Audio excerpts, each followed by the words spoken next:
Yang pertama, Mahkamah Konstitusi itu dirancang sebagai peralatan negara, bukan peralatan kepala negara. Itu intinya tuh. Pak Jokowi udah kasih endorse pada Pak Prabowo, tapi mungkin dia pikir ya Prabowo bisa berubah pikiran juga. Ya memang semua presiden yang terpilih secara demokratis tidak perlu mengikuti perintah atau rujukan dari presiden sebelumnya kan. Karena etikanya begitu tuh. Bahkan terhadap Ganjar yang seharusnya Pak Jokowi bilang itu kan agen saya di PDIP. Dan dia merasa bahwa Ganjar pada akhirnya nggak bisa dia kuasai lagi tuh. Jadi Jokowi kesepian secara politik. Nah, kesepian itu kita mau tanya kenapa? Kesepian bisa basisnya ketakutan. Kan itu dasarnya. Kalau kesepian basisnya adalah wisdom, kebijaksanaan, maka dia akan bilang silahkan jalan, saya memantau dari belakang. Ini adalah kesepian presiden karena takut ada problem hukum setelah dia lengser.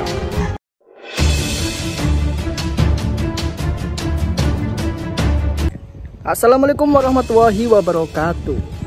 Pemirsa, selamat datang kembali di channel ini. Bagaimana kabar pemirsa sekalian? Saya doakan semoga sehat selalu dan salam akal sehat. Pemirsa, tepat hari ini 20 Oktober 2024, Presiden Jokowi resmi lengser dari jabatannya sebagai Presiden Republik Indonesia, digantikan oleh Prabowo Subianto. Dan dalam podcast terbarunya bersama Refli Harun, Bung Rocky Gerung mengeluarkan statement yang sangat berani, yaitu bahwa Jokowi posisinya tidak aman lagi meskipun ada anaknya yaitu Gibran sebagai Wakil Presiden Republik Indonesia. Ini menarik nih pemirsa. Mari kita simak bersama videonya dan harap tonton sampai habis agar tidak gagal paham. Yang pertama, Mahkamah Konstitusi itu dirancang sebagai peralatan negara, bukan peralatan kepala negara. Itu intinya tuh. Dan sekarang yang kita lihat adalah MK itu disuruh-suruh aja oleh kepala negara tuh. Karena proses yang di awal kecurigaan kita akan ada pembicaraan makan malam antara ketua MK dan Presiden Jokowi karena ikatan perkawinan. Itu buruknya tuh. Dan kita ingin ingatkan bahwa MK jangan sampai di akhir masa jabatannya itu dinilai atau diingat sebagai perusak demokrasi itu. Itu yang sedang kita bahas sebetulnya dalam di masyarakat sipil. Fungsi MK ini betul-betul menghina akal sehat kita. Jadi sebetulnya kalau ada semacam persidangan rakyat yang mesti dibubarkan pertama adalah MK tuh. Karena MK membatalkan kedaulatan rakyat. Kan itu intinya kan. Jadi pertama MK lupa bahwa dia udah mengambil keuntungan dari posisi dia sendiri untuk diistimewakan. Nah, sekarang dia mau membatalkan keistimewaan itu. Berarti berlaku juga pada dia kan. Jadi mesti dievaluasi. Dan saya dengar DPR lagi berupaya juga untuk membatalkan atau memakai logika Mahkamah Konstitusi untuk memastikan bahwa Mahkamah Konstitusi ikuti aja lembaga-lembaga yang lain yang sedang dia bela hari ini kan, yaitu 5 tahun tuh. Ini akan jadi lucu-lucuan di dalam demokrasi. Ini disebabkan satu faktor, yaitu keinginan politik presiden untuk mengendalikan KPK. Karena itu peralatan presiden harus dipastikan masih bekerja di tahun politik. Jadi semua isu tentang ya ini soal judicial review basisnya udah bukan, tetap ini adalah peralatan presiden. Jadi kita mesti mulai dengan satu kritik bahwa MK telah menjadi peralatan kepala negara, bukan lagi peralatan negara. Itu yang lainnya kita bisa diskusikan. Tapi yang inti sekarang rakyat mesti tahu bahwa termasuk bocoran atau semacam analisis dari awal bahwa MK pasti akan meloloskan soal sistem pemilu itu, dan itu memang bukan wilayah MK. Tetapi karena di pesanan politik untuk memungkinkan Presiden Jokowi regain political power dia itu, hanya ini caranya tuh, supaya nanti masih ada kerusuhan sedikit, ada basa-basi, ada kasak-kusuk, dan partai-partai yang sebetulnya potensial untuk beroposisi juga bisa dibajak oleh pemerintah. Keinginan DPR untuk meneruskan posisi dia tanpa ada pemilu itu menguntungkan secara material, gajinya nggak berubah tuh. Jadi semua ini adalah permainan yang kotor dan itu yang merusak demokrasi. Yaitu artinya yang semuanya sudah selesai, yang belum selesai kegelisahan Presiden Jokowi. Kan itu dasarnya kan. Jadi selama Presiden tidak legowo dan menganggap bahwa dia berhak untuk jadi kingmaker pada semua kesempatan politik, itu menunjukkan dia gelisah sebetulnya. Kan Pak Jokowi udah kasih endorse pada Pak Prabowo, tapi mungkin dia pikir ya Prabowo bisa berubah pikiran juga. Ya memang semua presiden yang terpilih secara demokratis tidak perlu mengikuti perintah atau rujukan dari presiden sebelumnya kan. Karena etikanya begitu tuh. Bahkan terhadap Ganjar yang seharusnya Pak Jokowi bilang itu kan agen saya di PDIP. Dan dia merasa bahwa Ganjar pada akhirnya nggak bisa dia kuasai lagi tuh. Jadi Jokowi kesepian secara politik. Nah, kesepian itu kita mau tanya kenapa? Kesepian bisa basisnya ketakutan. Kan itu dasarnya. Kalau kesepian basisnya adalah wisdom, kebijaksanaan, maka dia akan bilang silahkan jalan, saya memantau dari belakang. Ini adalah kesepian presiden karena takut ada problem hukum setelah dia lengser. Tapi ada kesan kan sebenarnya state captures ya. Semua lembaga-lembaga negara ini disandra oleh kekuasaan. KPK disandra, MK disandra, bahkan partai politik non-state institution pun disandra semuanya. Lalu tiba-tiba kok kekuasaan ini takut sendiri gitu ya. Jadi kayak dia menguasai semua institusi, dia mengambil alih semua wacana, tetapi kok dia merasa dia takut sendiri ya, gimana? Kalau kelihatannya dia merasa bahwa ada kepura-puraan dari orang yang dia sandra. Jadi sebetulnya menyandra itu kan harus ada bukti bahwa kekuasaan penyandra itu ada di atas kekuasaan yang tersandra. Nah sekarang itu sama seperti apa namanya itu sindrom Stockholm itu, yang menyandra sebetulnya setuju dengan yang disandra, lalu dia mulai panik sendiri tuh. Padahal sebetulnya biasa aja tuh. Nah keadaan ini yang menunjukkan di dalam banyak analisis Jokowi tetap takut dia sebagai penyandra, tapi dia takut disandra balik ketika kekuasaan berubah.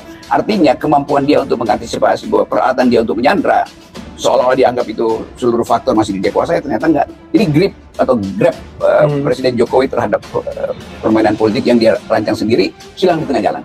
Iya, common sense-nya itu. Dan kita tahu bahwa dia nggak bakal diapa-apain. Tapi justru kalau dia masih cawe-cawe, dia bakal diapa-apain. Kan terlihat semakin Jokowi ingin mengendalikan politik, semakin orang tahu berarti ada problem tuh. Kalau dia legowo tadi, ya orang anggap oke, Lanset Prabon, nggak akan ada persoalan bangsa ini bangsa. Maaf. Mikul dur mendem jerong. Iya, itu. Tetapi di dalam pikiran Jokowi nggak mungkin itu terjadi karena perubahan politik bisa berjalan di luar yang dia bayangkan.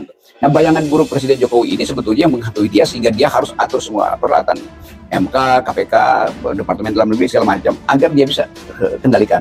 Padahal legitimasi presiden, endorsement power dia kan makin lama makin habis. Lebih lanjut lagi, Rocky Gerung mengatakan bahwa selama ini manuver yang dilakukan oleh Jokowi tidak cukup untuk membuatnya dapat berkelantungan di sana-sini. Dan menurutnya lagi, Jokowi seperti mengharapkan sebuah koalisi yang akan menyelamatkan dirinya. Namun nyatanya, menurut Bung Rocky Gerung, yang ada adalah koalisi untuk menghancurkan dirinya. Seandainya misalnya ya, semua kekuatan politik yang mau bertanding di 2024 minta Presiden Jokowi netral, legowo. Karena begini, paling gampang adalah misalnya dari sisi Ganjar. Iya. Adian sebagai wakil ketua tim sukses, awalnya kan semangat sekali tuh, bakal di-endorse. Tapi terakhir ketika Jokowi belok ke Prabowo, mulai dia mengatakan presiden harus netral. Saya membayangkan kalau ke Ganjar dia nggak bilang begitu. Ya itu yang harusnya terjadi. Tapi orang seperti Pak Jokowi dia nggak percaya lagi bahwa akan ada semacam koalisi penyelamat dia, kira-kira begitu. Yang adalah koalisi yang akan menghakimi beliau. Karena perubahan politik itu nggak mungkin diatur sejak sekarang. Kan presidennya akan datang juga dia punya legitimasi untuk mempersoalkan presiden sebelumnya supaya dia tetap eksis gitu. Jadi ini proses psikologi biasa aja itu. Nah psikologi ini yang mengganggu Jokowi. Jadi Jokowi tetap anggap mau bikin statement jamin saya pun nggak mungkin. Yang bisa jamin saya adalah kepastian bahwa saya mengendalikan politik. Tapi kan kalau kita bicara mengenai dia seperti memegang asak ya kan, sesuatu yang kelihatannya dia mudah dia pegang, tapi nggak bisa dia pegang-pegang. Let's say katakanlah yang berkuasa yang dia endorse, tapi kan tidak ada jaminan bahwa dia pun tidak diapa-apain ketika rakyat pun bergerak meminta bahwa dia harus diadil, misalnya ya, ini misalnya dia harus diproses misalnya. Ya itu poinnya di situ. Jadi Jokowi ini sebagai politisi itu seperti lagi nunggang macan. Kalau dia berhenti dia diterkam oleh si macan. Kalau dia jalan terus dia kelelahan juga tuh. Jadi dia bingung mau ngapain tuh. Sementara nggak ada pohon yang dia bisa tangkap untuk dia bergelantungan di situ kan. Jadi ini keadaan yang berbahaya sebetulnya, dan selama itu tidak bisa diselesaikan sendiri oleh Jokowi, nggak ada yang membantu dia. Satu-satunya cara Jokowi kasih public address, datang ke Refli Harun Channel untuk mengatakan, saya Presiden Jokowi, saya sadar bahwa politik sedang terganggu dan saya mengucapkan terima kasih buat dukungan publik selama 7 tahun, tapi saya mulai sekarang berjanji depan Refli Harun tidak akan cawe-cawe lagi gitu. Baru dan berharap jadi candas itu. Berharap kemudian sebagian rakyat ya memaafkannya ya. Iya memang. Karena ada sebagian yang tetap mendukungnya kan, kita realistis kan. Jadi maksud saya channel Refli Harun itu semacam perwakilan dari oposisi gitu. Jadi minta maaf pada oposisi karena selama ini Pak Jokowi tidak percaya bahwa oposisi itu bisa jujur. Sekarang masalahnya oposisi akhirnya nggak percaya lagi karena Pak Jokowi dari awal nggak percaya bahwa oposisi bisa jujur dan tidak akan mempersoalkan sesuatu. Kalau dari awal Jokowi menghendaki oposisi, tapi dari awal memang dia nggak menghendaki oposisi. Kita negeri ini membutuhkan radical break. Jadi mestinya ada kejadian-kejadian awal dulu. Dan kita mesti selesaikan bisul-bisul ini sebelum kita masuk ke 14 Februari yang adalah hari kasih sayang. Jadi untuk kasih sayang itu ya Anda selesaikan dulu masa lalu Anda. Ya itu pentingnya. Jadi udah tuh soal-soal yang menjadi kecemasan Jokowi, dia sendiri yang mesti menyelesaikan itu. Karena dia yang mulai sebetulnya kekacauan ini. Mulai dari saya Refli Harun pergi ke Mahkamah Konstitusi minta threshold 0% nggak diizinkan. Sekarang kasusnya berbalik Pak. Gara-gara threshold 20%, kesulitanlah Jokowi untuk mengendalikan satu orang. Kesulitanlah Jokowi untuk memprediksikan bahwa akan ada penjamin dia di masa depan. Terima kasih sudah menonton video ini.